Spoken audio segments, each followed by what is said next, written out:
Ever felt like you're just wrestling with yourself to get even a tiny thing done? Oh, definitely. Like, wanting to start that new exercise routine, but your brain is just firmly planted on the couch. Yeah. Or maybe trying to ditch a bad habit feels like for the millionth time, and it just keeps creeping back in. Exactly. Well, if you've ever felt like your own willpower is maybe your biggest obstacle, you're definitely in the right place today. It's such a common human experience, isn't it? We have these great intentions, desires for change, but actually making them stick, that can feel like a constant battle. Well, this deep dive is specifically for you, the learner. Mhm. Someone who wants to really get a handle on how to make changes happen without getting bogged down in, well, jargon. Hmm. We've been digging into Self-Discipline, the Neuroscience by Ray Clare. And honestly, it's been pretty eye-opening, just understanding the science behind why we do what we do. Yeah, Ray Clear's work gives us a really powerful lens here. It helps us look beyond just, trying harder or sheer willpower and gets into the actual brain mechanisms driving self-discipline. Right. It's like understanding the engine under the hood rather than just staring at the dashboard. Exactly. So our mission today is pretty straightforward. Yeah. We want to pull out the most useful, the most actionable insights from this neuroscience stuff. Things you can start applying, well, right away. Whether it's a small personal goal or something bigger you're aiming for. Yeah. We're not just talking about self-discipline, but how your brain is actually wired to achieve it. And, crucially, how you can use that wiring to your advantage. Okay, so let's unpack Let's this. do it. And it starts with something that might actually surprise you. The incredible power of starting really, really small. It's fascinating, isn't it? This idea that building significant self-discipline isn't about these huge, dramatic life overhauls. Right. You think you need Yeah. massive effort. But it's actually the result of consistently achieving these tiny victories. Think of it like a snowball effect, but, starting with just one single snowflake.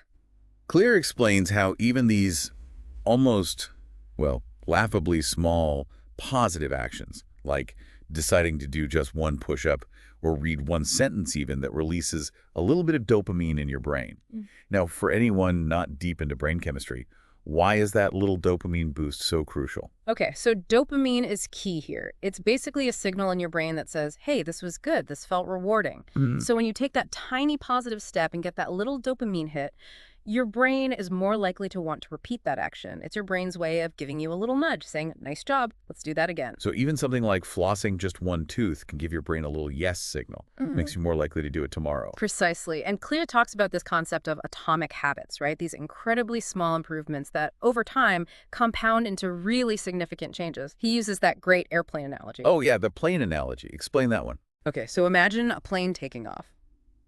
If it's just a tiny bit off course, say, by only a single degree initially, you barely notice the difference. Right, seems insignificant. But over the course of a long flight, that tiny deviation means you could land in a completely different city or even country. It's the same with our habits. Ah, These small, seemingly minor, consistent actions fueled by those little dopamine rewards we talked about, they add up. They lead to massive long-term results in your self-discipline and what you achieve. Your brain registers these tiny actions as important, and that builds powerful momentum over time. so the big takeaway for you listening is maybe ditch that all or nothing thinking. Instead, think about the absolute smallest version of the habit you want to build. Hmm. Because that tiny action is actually tapping directly into your brain's reward system right from the get-go. Mm.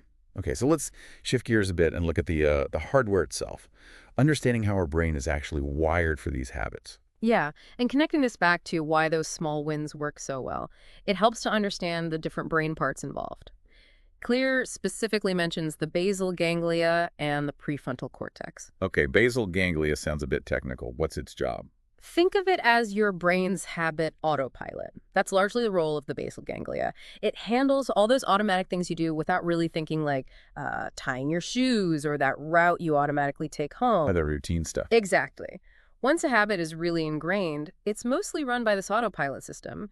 It's super efficient, energy saving for the brain, but that efficiency also makes changing those deep-seated habits really challenging. And the prefrontal cortex. That sounds more like the conscious part.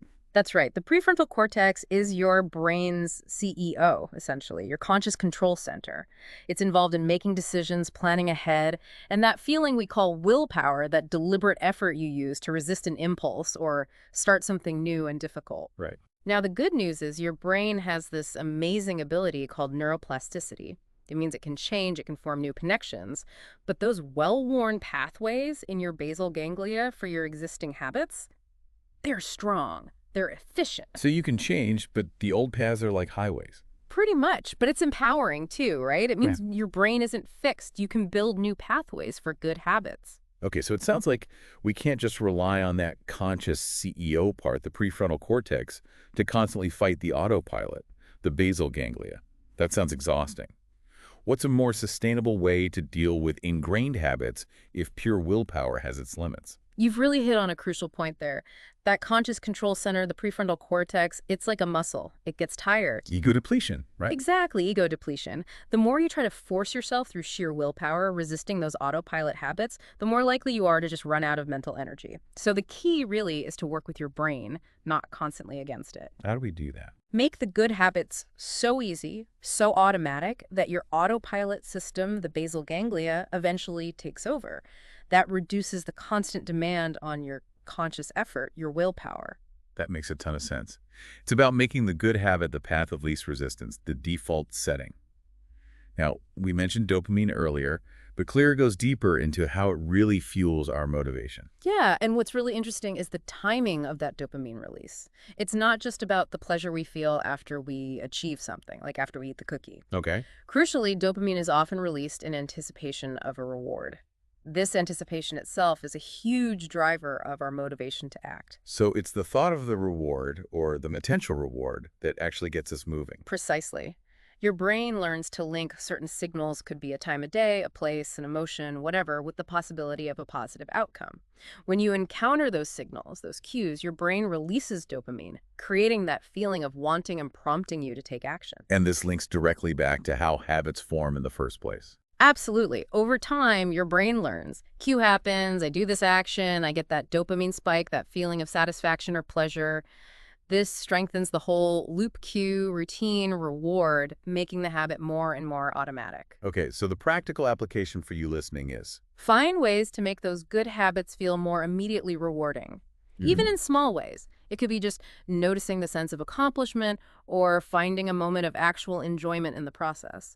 This helps boost that anticipatory dopamine release and makes the habit much more likely to stick. Okay, so if dopamine drives us, how do we actively engineer things to make those good habits, well, more dopamine-inducing, more Yeah. irresistible? So Clear introduces a really clever technique here called temptation bundling. Have you heard of this? I think so. Remind me. It's basically about pairing something you want to do with something you need to do, or maybe something you find less appealing. Ah, right. You use the anticipation of the enjoyable thing, the want, to motivate you to get through the less enjoyable but necessary thing, the need. So, like, I can only listen to my favorite podcast while I'm doing my workout. Exactly. Or I'll watch my guilty pleasure TV show, but only while I'm folding laundry.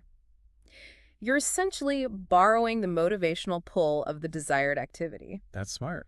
And on top of that, it's really vital to create positive feedback loops around your good habits.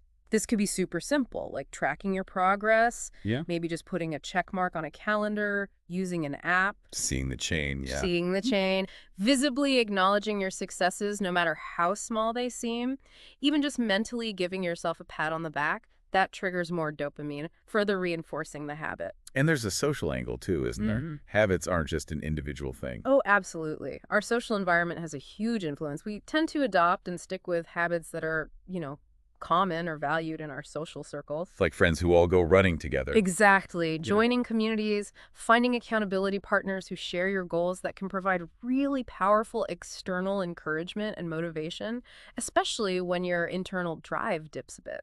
So the advice is, look for ways to make the process itself more satisfying. Bundle temptations, and maybe tap into some social support. Yeah, make it feel good, make it connected. Okay, now let's flip it. What about those habits we don't want, the ones we're trying to break? How do we tackle those autopilot behaviors from this neuroscience perspective? Right. So here, the strategy kind of reverses. It's about breaking that link we talked about between the cues in your environment and the unwanted behavior. This is the whole idea of making bad habits invisible. Wow, visible. How? Well, think about it. A bad habit often starts with a trigger, right? Seeing the cookies on the counter, feeling stressed, and immediately reaching for your phone. walking past the vending machine at work. The cue kicks off the routine. Exactly. Remember how the basal ganglia loves those automatic routines? By shaping your environment, you're directly influencing those automatic responses before they even start. So if we can just remove those triggers, get them out of sight. Precisely. By reducing your exposure to the things that kickstart those unwanted neurological pathways, you make it less likely for the urge to even surface. This is where environment design becomes so powerful. Like the classic example. Mm. If you snack mindlessly watching TV, don't keep snacks in the living room. Exactly. Put them in a cupboard, ideally an inconvenient one. Or even better, just don't buy them in the first place. It really is out of sight, out of mind, and that is a real neurological basis. It reduces the cue. It feels like we're becoming architects of our own behavior by designing our surroundings. That's a great way to put it. And another really effective tactic is to deliberately create friction. Make those bad habits harder to actually do. Make them inconvenient. Yeah.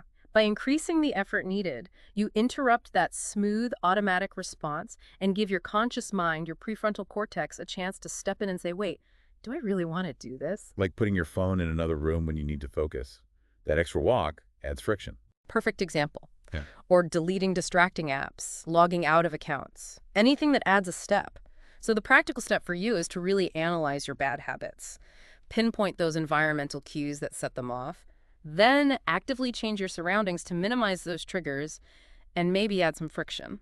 That feels really empowering, knowing we have that level of control over our environment. Now, Clear also stresses the importance of feedback. Why is knowing how we're doing so critical for building self-discipline? Feedback is crucial for a couple of reasons. First, it reinforces the good habits, like we talked about with dopamine. Seeing tangible evidence of progress feels rewarding. Second, it helps us see where we might need to adjust our approach. Are we actually making progress? Is this strategy working?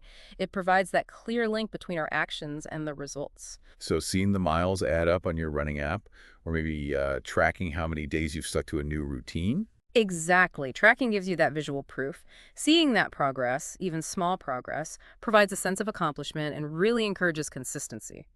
Clear emphasizes making that feedback as immediate and obvious as possible. Faster is better. Yeah, the faster and more noticeable the feedback, the stronger the neurological reinforcement seems to be. So find a simple way. Could be pen and paper, could be an app to track your desired habits and make that progress visible to yourself somehow. Okay. Now this next idea feels like it goes a bit deeper. The power of our identity, what we believe about ourselves. It's not just what we do, but who we believe we are. Yeah, this is a really key piece for building self-discipline that actually lasts. Clear suggests that truly long-term behavior change often comes from a fundamental shift in how we see ourselves.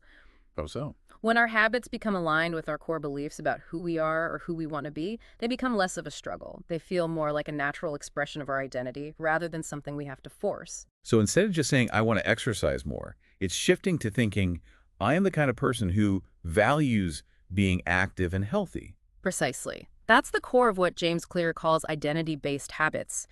The focus shifts from just achieving an outcome, like losing weight, to embodying a particular identity, like being a healthy person.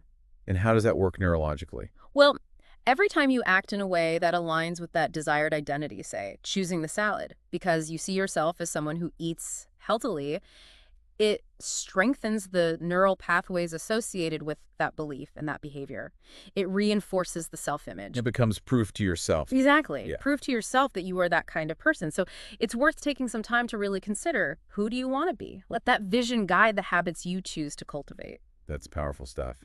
Okay, so we've talked a lot about setting up systems, shaping our environment, identity. Where does good old-fashioned willpower actually fit in all this? Should we just forget about it? Not at all. Willpower, that conscious effort to resist temptation or push through difficulty, definitely plays a role, especially when you're first trying to establish a new habit or break an old one. It gets you started. But, as we touched on earlier, willpower is a finite resource.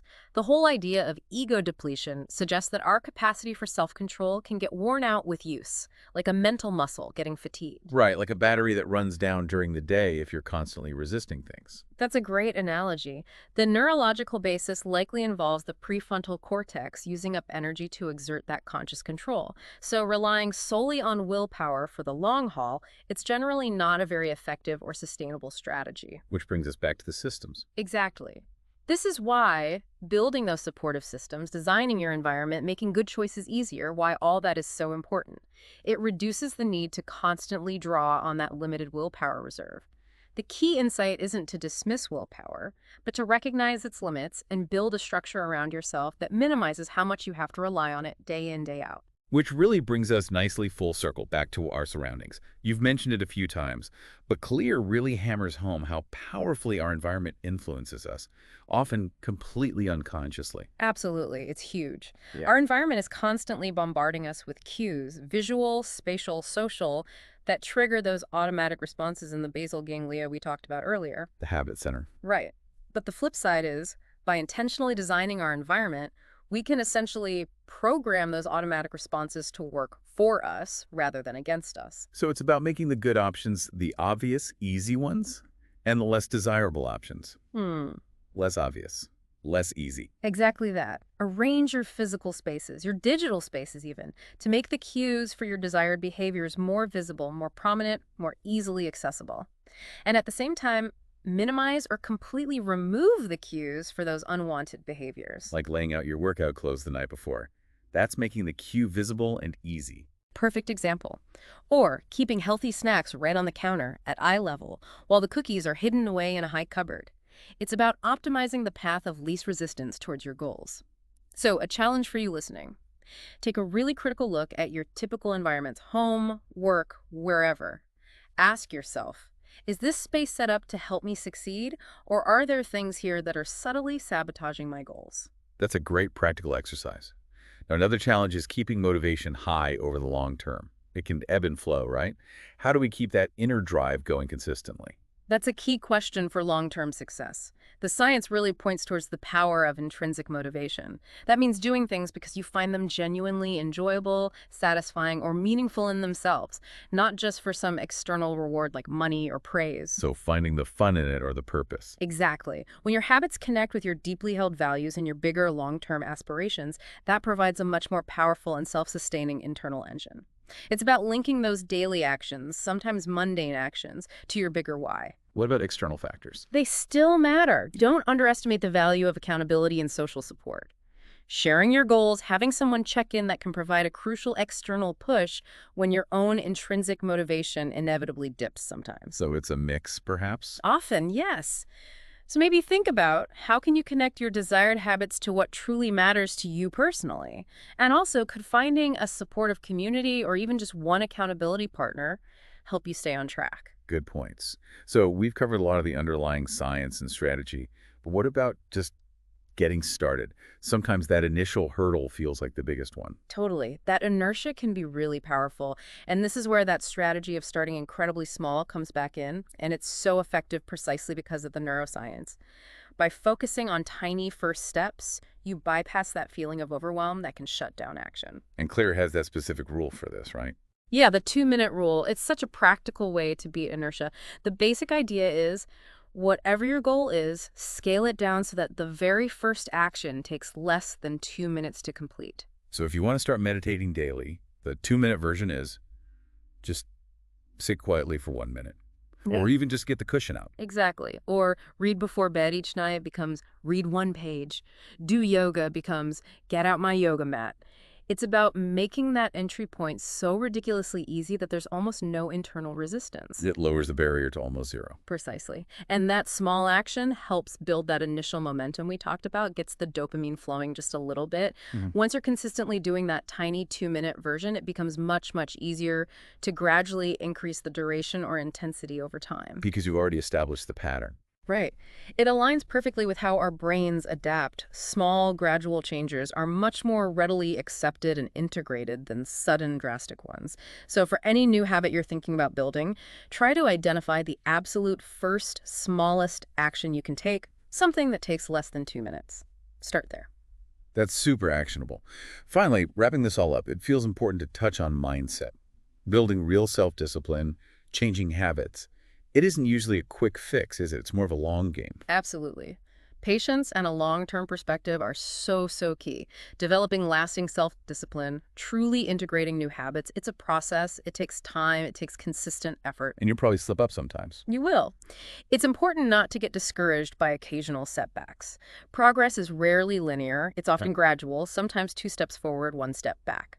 The key is understanding that it's the cumulative effect of those small, consistent, disciplined actions applied over weeks, months, years that leads to significant and lasting change. So the final advice on mindset is, Be patient with yourself. Focus on consistent effort rather than striving for immediate perfection. And try to reframe any stumbles or setbacks not as failures, but as valuable learning opportunities on your ongoing path of self-improvement. It's a journey, not a destination you arrive at overnight. okay, so as you, the learner, take all these insights on board, maybe just remember a few core principles from our deep dive today into the neuroscience of self-discipline.